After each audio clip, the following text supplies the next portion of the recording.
Sydney, you having fun over there? How And are you, where are you? Brad? Where are you? San Francisco? I'm in Sacramento area. How are Oh, you? nice. I'm in Las Vegas, so I'm surrounded by beach with absolutely no ocean. With no water, right? Right, exactly. It's You've been it. cheated. Well, it's reached 100 degrees here, and we really haven't been on quarantine. It's just that all the casinos and all the hotels have shut down, so people are wandering around going, "What do I do?" And so Oh, we've gee. we've people bicycling on the strip. All you see are cops and people bicycling, and that's it. Everything's That's shut down. hilarious. But of course, they opened the golf, places over the weekend.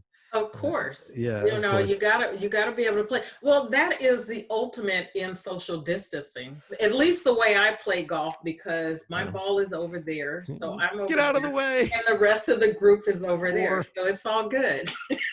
four.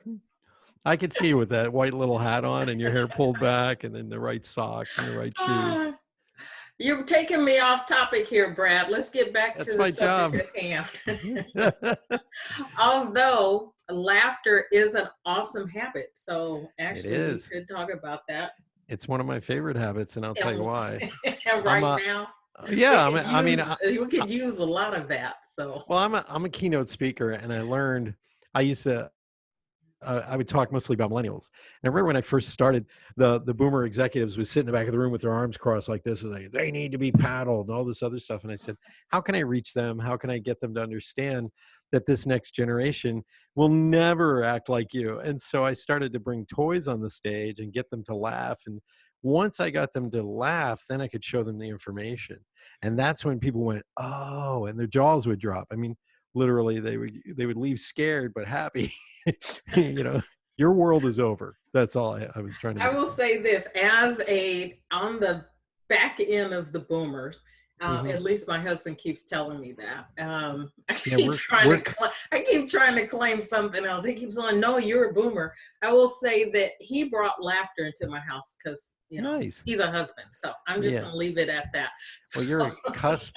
We're called cusp baby boomers if you were born between 1958 and 1964. oh my God. Cusp boomers. That Oh means. my goodness. And what's the difference? A real baby boomer had to worry about being drafted to Vietnam, and a cusp baby boomer had to worry about getting home in time to see the ABC after school special. Oh my God. So that's the Okay. difference. You're distracting me, man. All right, let's get to what is this show about? This one habit. Let's get to what we're here to talk about, which is the one habit for success, the Smart Film Summit Special Edition. And I Yeah. have Brad Szollose with me today, and he is um, going to talk about the habit of getting clarity Hmm. on what you want, and his unhabit is letting go of resentment and grudges. So, Brad, why Yes. don't you tell us? I think I know how you get rid of grudges and resentment, because Yeah, we'll talk about you that. just make them laugh. Yeah, I try. It all goes away. First of all, I learned a long time ago because some people have called me a super manifester. So if I say I want to do something, I just go do it. And I was never born with a silver spoon in my mouth. So for me, I had to learn all these techniques and everything. So one of them is getting clarity. And clarity works with your business partners as well as you. You all have to have the same vision. But here's the funny part, and everybody has experienced this, and that is when you're trying to look for the right job, or you're trying to create something in this world, or you're looking for a mate, a lot of times people just make this loosey goosey list of outer attributes they want. Right, right. And that doesn't work, especially if it's not coming from your heart. A lot of us have actually gotten into professions because our parents went, well, I would be so proud if you were a doctor or a lawyer. Meanwhile, you're miserable. Okay. Right. So I've watched people be super successful in careers they hated. I mean, hated. And these are the people that usually die 2 years after they retire. That's another thing. So clarity, I'm a big fan of. You got to do your own self work on this because Absolutely. you Yes. have to find out what you truly want in this world, and you have to be able to see that vision so clear you can almost just step into that. My bio says I'm the host of Awakened Nation, and recently, I've spent a full year interviewing over 38 different guests for season 1 and 2. And so I was getting some really intense guests because the whole premise of the show is people who've been through extraordinary circumstances who wake up and say, I can't live my life the same way I used to. Right. So they Right. change their life. So as the clarity begins and the show starts to take on this form, all of a sudden, now we want to go big. And my business partner and I, we looked at it and we got so pinpointed clear at one point within probably like 2 weeks. I attracted Panache Desai on my show. I He's attracted, amazing. yeah, I attracted Roger Wakefield on my show. I've had Brian Another. Smith, who started Uggs, is on my show. And all of a sudden, the guest caliber just shot up 1,000 feet. And it's simply because we got very clear on who we will tolerate on the show and who we won't. And as Tony Robbins said in his book, Awaken the Giant Within, uh, change your standards if you want to Right. change your life. So Set a new clarity, standard. Right. yeah. Right. And I've just gone through something very powerful. Breakups will do that. Life will do that. Life will teach you best, as they say.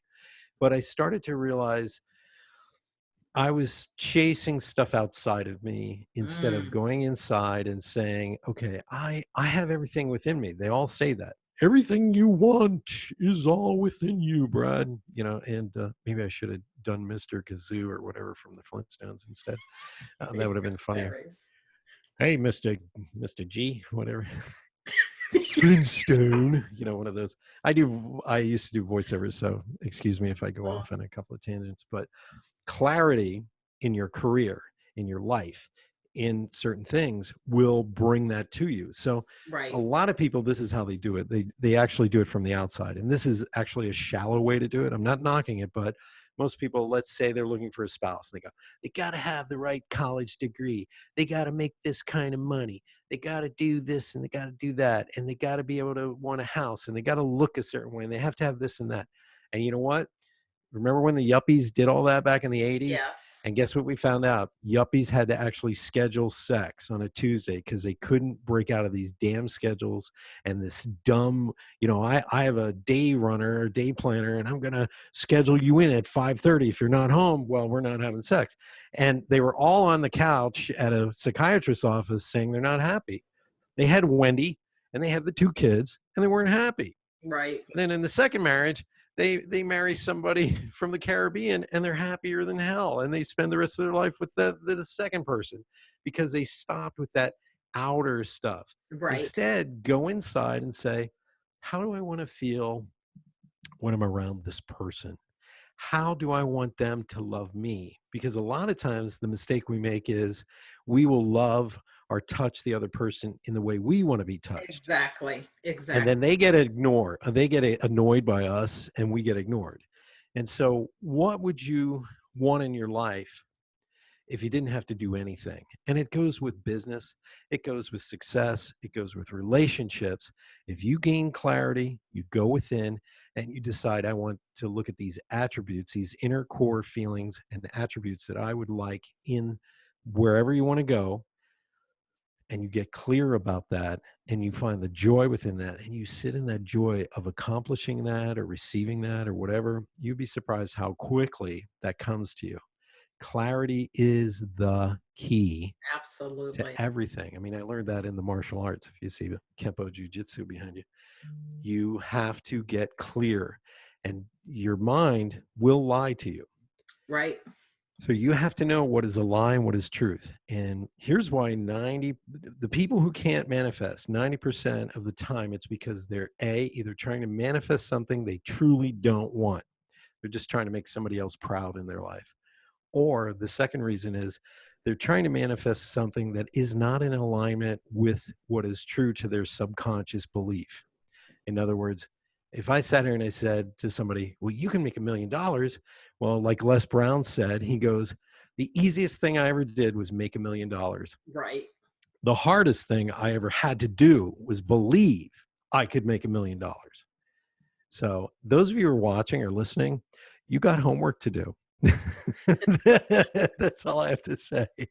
It's so true. It's so true. And well, not quite a yuppie, but I can say the difference in approaching let's say, relationships with a laundry list as opposed to getting in touch with who I am, my values, and then Right. looking for, uh, and not even looking for someone, but becoming the person who would attract the kind of person that I wanted Yeah. day and night, and having that clarity was day and Yeah. night.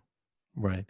Well, I attracted somebody who was very negative this past year, and I was trying to make them positive. And I'm a positive person.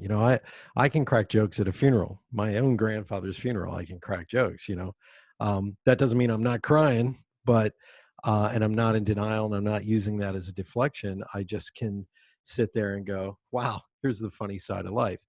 So a positive person probably can't be around a negative person.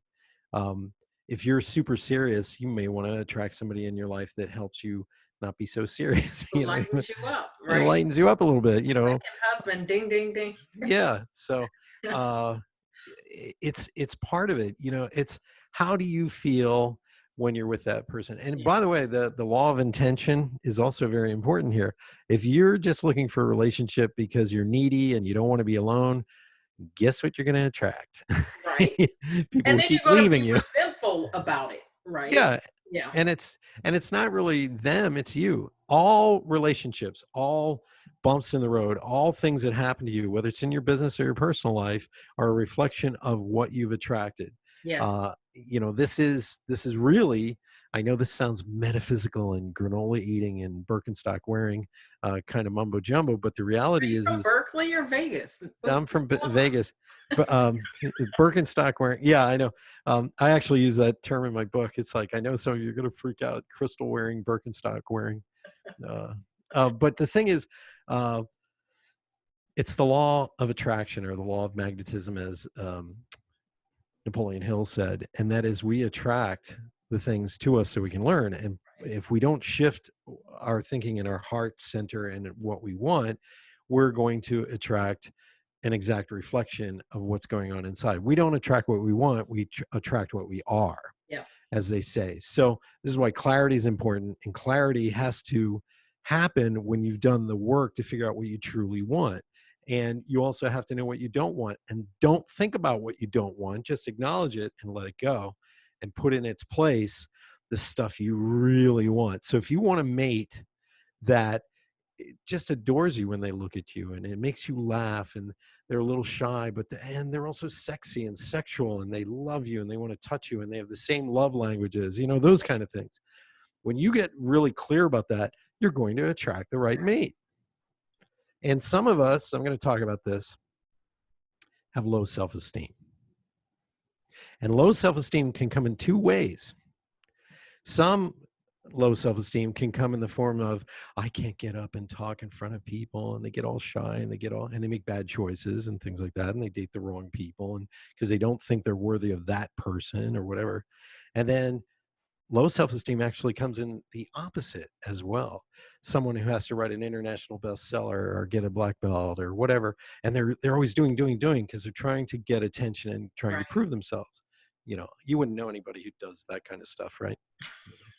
So, I'm anyways, not saying. so now I'm at this point where I don't care.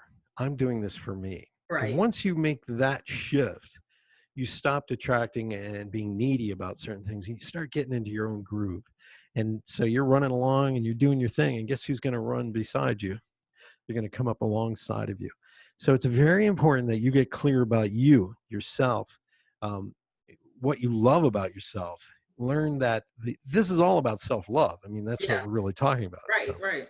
So you No, want to I, talk I about think that's a good point. The clarity isn't just the external; it's the internal too, right. and they come together. So, Yeah. absolutely. So let's switch a little bit and talk about the unhabit, Unhabit. was letting go or not holding on to grudges and resentment.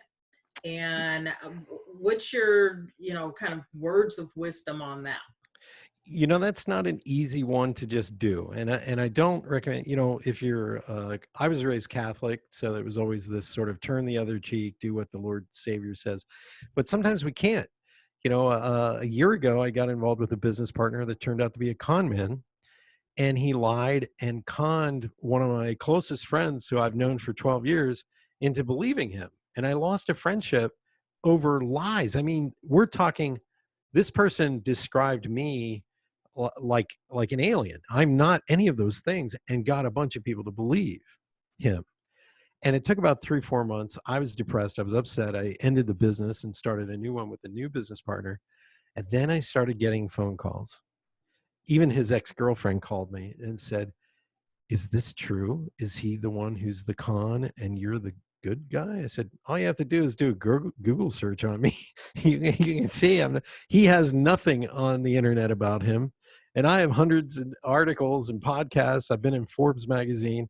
I stand for certain things. I stand in integrity. So for somebody to ruin my reputation like that, trust me, I was pissed. I don't mean to use certain language, salty language, but yeah, I was pissed. Okay. So, and as a man, you want to clock that person right Right. in the face. So there is no rule in this world that says I must forgive right now. It takes time. Your breath will shift. You'll feel it. Eventually you'll be able to forgive that person. And I've had this with women too. It's like they've done certain things and or ghosted me. We're in the age of ghosting because people are I 15 years can't old. imagine someone would ghost you, Brad. Yeah, someone who's 15-year-old trapped, a 15-year-old trapped in a 41-year-old body. Oh, geez. Uh, yeah, it happens. Trust me. And what that really means is they don't have the emotional maturity to Right. deal with this stuff that I trigger in them. That's really what it is. It's not about me. In this case, I didn't do anything wrong, but you take your time. You forgive when you can. Write them a thank you card and burn it. There's little tricks. But nothing says you must forgive them now. You'll know when, because in the subconscious, you'll go, I love you. I hope you go with God. I hope you find the right person, and I hope you're happy. When you can get to that place, then it's time to forgive. Now, I am going to give you a piece of advice from that. You're not forgiving because you want to be the better person. You're forgiving because the energy is stuck in you. Right. So, people get all kinds of diseases because they hold on to stuff. And you may not know this, and science may not tell you this, but your emotions get stuck in certain organs. So, anger sits in the liver and the gallbladder. And I come from a family, a lot of people had been alcoholics. And once they got sober, there was what's called a dry drunk. And they were now, they couldn't medicate their pain by drinking. So now they would rage. They became a rageaholic. And raging is another form of addiction, because you feel powerful. You feel like you got your emotions out. You said what you had to say. And I've been on that band, I've been the rageaholic and then embarrassed that I got angry. Oh, I shouldn't have done that, so that we're up and down on this pendulum. And I started to realize there's nothing wrong with being angry. There's nothing wrong with that. There's nothing wrong with getting upset. Where it becomes dysfunctional is when you get angry that somebody didn't butter the toast correctly, okay? Or you get infuriated because some guy passed you 10 miles an hour faster than you're going, and you're like, how dare you? And you speed up. That's my dad. My dad's doing 160 miles an hour in a 25-mile-an-hour zone because he doesn't want somebody passing him. This is dysfunctional. It's okay to get mad as long as the anger is and there's no such thing in the spiritual work as justified anger, but that emotion has to be let out. And one of the best ways to let it out is get a punching bag and put on your gloves and imagine your ex a little bit. This is the safe way to hit the bag and not go to jail, okay? And let that out, let that frustration. I know someone, she's a very good friend of mine. Two of her husbands, they were abusive. She went from one to the other, and she's so angry and frustrated. And I said, go hit a heavy bag. She goes, I have a heavy bag in the basement. I said, go hit it. And it's helped. Scream in a pillow, talk to good friends, let Right. that anger out. You got to get that out of you because have you ever heard so angry you spit bile? Yes. Yes. Bile is a byproduct of your gastrointestinal area, the gallbladder. The gallbladder, yes. Yeah, and some people have to have their gallbladder removed because they've internalized anger so much. And let me tell you something, if you internalize anger, here's what happens to your body. You start to get arthritis and bone spurs. That's anger. That's internalized anger. When you see people with a curved spine on the back and they're hunched over by the time they're 60, that's internalized anger. Mm, Okay, so it shows up in your physical right, body, and you don't want that, especially for those of us who are getting close to 60. You want to be able to have joy in life. Humor is a great way to do this, but it's got to be authentic humor. It can't be, I'm avoiding my stuff, spiritual bypassing, as they right. call it. Om, and you're angry while you're doing the om. So I suggest you stop watching the Tiger King. I'm I'm, going to get me some Carol Baskin. I am determined to be the only person in America when this whole thing is over who has not binge watched. Here's how I got into the Tiger King. It's not happening. One of my closest friends I've known for 30 years, Stefan Chouanier, he's a gymnast for Cirque du Soleil, and his girlfriend invited us over to the house, and Mary's sitting there going, and she goes, "You haven't seen Tiger King? You got to watch Tiger King." So we watched the opening episode, and I'm hooked. Like I catch myself with my jaw hanging open, and I'm smiling at the same time. I'm like, I can't believe I'm watching this train wreck. So I come home and I binge watch it. Yes, you are. Yes, you are. You're going to be I sucked am into not. the whole thing. I am determined And, to go out but without but seeing it. but have you watched Witcher? You got to watch Witcher. No, How about The Expanse? no. The new Lost in Space. Yes, but not on my own accord. It's because I share television space with other people. Okay. All right. I'm disappointed, Whitney. I really am. I'm going to get Carol Baskin. Maybe over time I'll cave, but not anytime soon. Well, all I'm recommending is this used to be something that I used to do. This is a strategy. This is a habit, a one habit. When I'm in a really bad mood and I personally am meditating or I'm sitting there and listening to music that uplifts and I still can't get out of that emotional tightness, sometimes the best thing to do is go to the movies or go watch a show that lifts you up and makes you laugh. I like comedies. And so that doesn't mean you don't deal with your issues, Right. but, because we can get addicted to television. Trust me, I know every episode of Star Trek.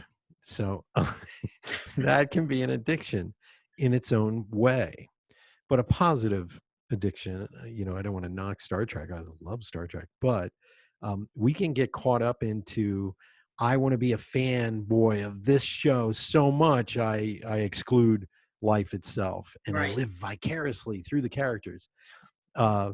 Face yourself, be the warrior that God meant you to be, because we're here on a mission. Every single person has been assigned a mission to fulfill for yourself personally. Right. So why would you waste it watching somebody going, I'm going to shoot Carol Baskin? You just, you don't want to, you just don't want to do that. My ability to even say I don't know anything about it. So on that note, I'm going to cut you off. Thank you, Whitney. Thank you so much. Too much. So, Brad, thank you very much for joining me and sharing about the habit of I lost my train of thought. That's my job. On getting clarity on what you want and talking about the unhabit. Yeah, and I just want to say thank you. A big thank you for Leah Woodford for bringing some of us into this. Some of my friends have been in the book as well, and an honor, by the way, to meet you as well. So this has been a lot of fun. Thank you. Thank you. It's an honor meeting you as well. I'm going to hold Tiger King here, and if I ever cave, I will send you a thank you note. You will. It's like watching a train wreck. You really cannot stop. You can't stop watching the show, and you're staring at the screen. I mean, it's I don't know. I've seen my share of really bad things. I actually made the mistake of watching Killer Clowns from Outer Space. Oh, So I ain't watching I'm no no clowns. stranger to really bad televisions or movies, but Yeah.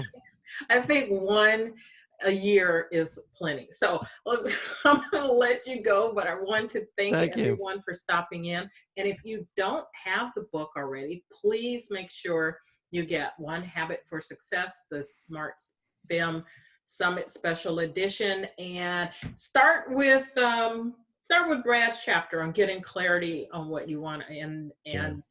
um, check him out because he's hilarious. You're Oh, hilarious, thank you. by the way.